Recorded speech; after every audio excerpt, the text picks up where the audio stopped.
Avtomobilimiz kelgan, bunda bo'layotgan muammo, akkumulyator o'tirib qoladi, 0 bo'lib qoladi. 5-6 soat kelib to'xtasa, avtomatik mashina umuman yurmaydi, zavod bo'lmaydi. Hozir buni tekshirdik. Tekshirgani bizga bitta oddiygina bitta kontrol.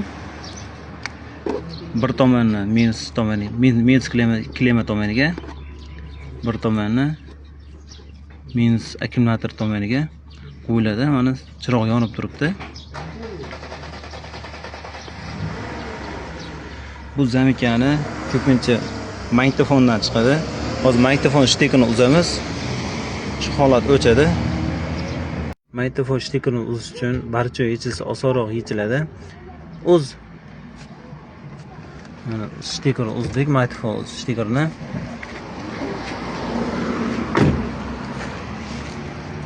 Ko'rib turganingizda mana chirog'imiz o'chdi, zamikani yo'qoldi.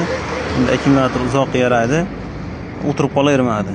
Akkumulyator o'tirishi sababi ko'proq shundan bo'ladi. Siz barcha akalarga tashab qo'ysa, shu videomizni foydali bo'lib qoladi. Hammaga rahmat.